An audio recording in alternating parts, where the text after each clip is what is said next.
नमस्कार दोस्तों, स्वागत है आप सभी के हमारे यूट्यूब चैनल पे दोस्तों।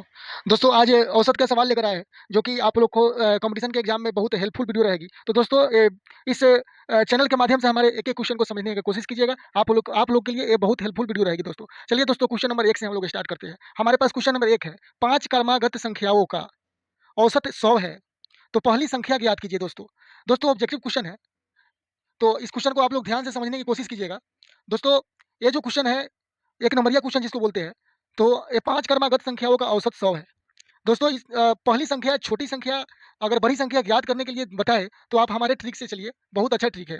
5 क्रमागत संख्या पूछ रहा है, तो आपको 5 बार ये लाइन दे देना है दोस्तों, 1, 2, 3, 4, 5, ठीक है दोस्तों? और 5 क्रमागत हो गया, उसके बाद इसका औसत 100 है। तो औसत का मतलब होता है दोस्तों, औसत बीच की होती है। ये वाली जो 100 है, 2 इधर से और 2 इधर करके बीच में इसको 100 को लिख देंगे दोस्तों। 100 आ जाएगा? चलिए, अब 100 में क्या बोल रहा है कि औसत 100 है, तो पहली संख्या ज्ञात कीजिए। तो दोस्तों 100 के इस पार जाएगा तो 100 के 101 हो जाएगा, और यहाँ पे हो जाएगा दोस्तों 102। इधर अब माइनस हो जाएगा, तो 100 में से 1 जाएगा तो 99 हो जाएगा, और 99 में से 1 जाएगा तो 98 हो जाएगा। क्रमागत संख्या यही होता है दोस्तों। औसत का औसत के इस साइड कितना भी अगर क्रमागत रहे तो माइनस में जाएगा, औसत औसत के इस साइड कितना भी क्रमागत दिया रहे उसके हिसाब से प्लस में बढ़ता रहता है। ठीक है दोस्तों? तो आपके क्वेश्चन का जो आंसर होगा, ये सबसे पहली संख्या पूछ रहा था। पहली संख्या मतलब सबसे छोटी संख्या। तो छोटी संख्या मतलब ऑप्शन जो है ए नंबर, इस अगर ए में रहे, बी में रहे, तो 98 नंबर हमारा जो है करेक्ट आंसर होगा। जो 5 क्रमागत संख्याओं का औसत 100 है, तो पहली संख्या के हमारे 98 हो जाएगी। किसी प्रकार की कोई डाउट डाउट नहीं है, क्योंकि ये जो 100 है 5 क्रमागत संख्या है, 1, 2, 3, 4, 5, जिसमें से इधर तो प्लस होगा, इधर जितना भी रहेगा तो माइनस होगा, तो सबसे छोटी संख्या पहली संख्या मतलब छोटी संख्या, तो 98 करेक्ट आंसर हो जाएगा। दोस्तों मैं उम्मीद करता हूँ कि आपको ये क्वेश्चन बहुत अच्छे तरीके से समझ में आया होगा। दोस्तों नेक्स्ट क्वेश्चन हमारे पास है, 20 संख्याओं का औसत 30। दोस्तों 20 संख्याओं का औसत हमारा 30 है, तथा अन्य 30 संख्याओं का औसत 50 है। दोस्तों क्वेश्चन को सबसे पहले ध्यान से समझना। 20 संख्या का जो एवरेज है 30 है, तथा अन्य 30 संख्याओं का औसत 50 है, तो सभी संख्याओं का औसत क्या होगा दोस्तों? इससे पहले वाले क्वेश्चन में जो था, पहली संख्या ज्ञात करना था, लेकिन इसमें क्या है दोस्तों, सभी संख्याओं का औसत निकालना है। तो इस प्रकार के अगर क्वेश्चन दे दे, तो इसको ऐसे सोल्व नहीं करना है जो पहले वाले क्वेश्चन में बताया था। इसको इस तरीके से सोल्व करना है दोस्तों। जो 20 संख्या के औसत 30 है, तो यहाँ हम लोग लिखेंगे 20 संख्याओं का औसत कितना है दोस्तों? 30 है। क्लियर यहाँ तक? और जो है अन्य 30 संख्याओं का औसत 50 है। 30 संख्याओं का औसत कितना है दोस्तों? 50 है। समझ रहे हैं? चलिए दोस्तों, ये क्या हो गया, 20 संख्याओं का औसत 30 तथा अन्य 30 संख्याओं का औसत 50। अब इसको हम लोग दोस्तों आपस में मल्टीप्लिकेशन करेंगे, तो हमारा जो है योग निकल जाएगा। तो 20 से 30 में हम लोग गुना करेंगे, तो हमारा जो है 20 तेईस 60, ठीक है दोस्तों, 0 के 0, 600। ये हमारा क्या निकल के आ गया?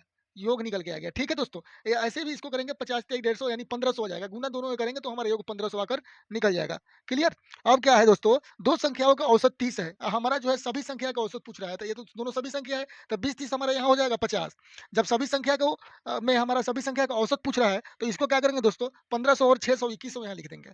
समझ रहे हैं? ये जो है 2 संख्या 2 संख्याओं और अन्य संख्याओं को, दोनों जो संख्या हमारे पास है, टोटल संख्या 50 है। जो हमारा दोनों का योग निकल के आया है 1500 और 600 है। तो इसी से तो औसत निकलेगा ना। तो अब क्या करेंगे दोस्तों, इस दोनों को आपस में हम लोग क्या करेंगे, काटेंगे, यानी बटा में हो गया समझो कि। अब इससे हम लोग आराम से औसत निकाल लेंगे। तो 1 0 से 1 0 ये कट जाएगा दोस्तों, और 42 बच्चे कितना हो जाएगा, 210। 42 5 में मल्टीप्लिकेशन करेंगे तो 5 बार में 210 कट जाएगा। तो यानी कि दोस्तों इस क्वेश्चन का करेक्ट आंसर हमारा 42 आया। यानी कि दोस्तों अगर सभी संख्याओं के औसत पूछेगा, सारा संख्या का औसत पूछे, तो ये वाली ट्रिक आपको लगाना है। अगर पहली संख्या हो, छोटी संख्या हो, बड़ी संख्या पूछे, तो पहली वाला जो 5 क्रमागत संख्याओं का औसत बताया था, उस प्रकार से सोल्व करना है दोस्तों। चलिए अगला क्वेश्चन देखते हैं। अगला क्वेश्चन हमारे पास है दोस्तों, 2 संख्याओं का औसत m है दोस्तों। 2 हमारे पास संख्या है, 2 हमारे पास क्या है, संख्या है। कितना संख्या है, 2 संख्याओं का है। 2 संख्याओं के औसत हमारे पास m है। 2 संख्या के औसत कितना है, m है। क्लियर है? चलिए, यदि एक संख्या n है, तो दूसरी संख्या क्या होगा? 2 संख्या के औसत m है। अगर हमारे पास एक संख्या दिया हो n, तो दूसरी संख्या क्या होगा? तो सबसे पहले दोस्तों इसको हम क्या करेंगे, ये जो है इसको हम लोग योग निकाल लेते हैं। जो 2 संख्याओं का औसत है, इसको हम योग में बदल लेते हैं।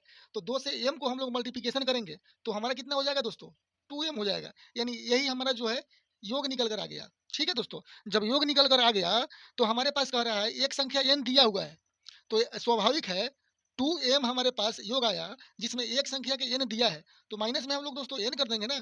जब n कर देंगे तो यही हमारा जो है इस क्वेश्चन का आंसर हो जाएगा। ज़्यादा वो नहीं करने की ज़रूरी नहीं है, बस क्वेश्चन को समझना है आपको कि इस क्वेश्चन क्या कह रहा है।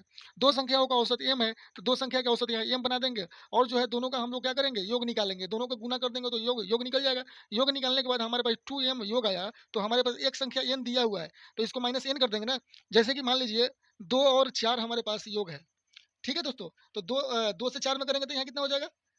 योग है। तो क्या करेंगे दोस्तों, ये 1 यहाँ ले लेंगे और 4, यानी 1 में से 4 जाएगा तो हमारा कितना 3, ये हो जाएगा। लेकिन यहाँ क्या होगा, ये तो अ, अक्षर में है ना, मतलब संख्या में नहीं है, तो 2m माइनस n यही हमारा करेक्ट आंसर होगा। दोस्तों इस प्रकार के अगर कहीं क्वेश्चन मिले और दिया हो n f p q r s t u v, तो कई कई प्रकार के सिंबल से अगर दे, तो ज़्यादा हिचकिचाने की ज़रूरी नहीं है। हमको दूसरी संख्या पता करने के लिए इस प्रकार की ट्रिक लगा देंगे। तो दोस्तों मैं उम्मीद करता हूँ कि आपको जो ये क्वेश्चन हम समझाए पूरी तरीके से समझ में आ गया होगा। तो दोस्तों आपसे मैं उम्मीद करता हूँ कि हमारे चैनल को आप लोग सब्सक्राइब कर लीजिए, ताकि आपको आने वाले हर एक वीडियो आपके लिए हेल्पफुल रहेगी। तो दोस्तों फिर मिलते हैं फिर कल दोपहर 2 बजे। जब तक के लिए जय हिंद दोस्तों।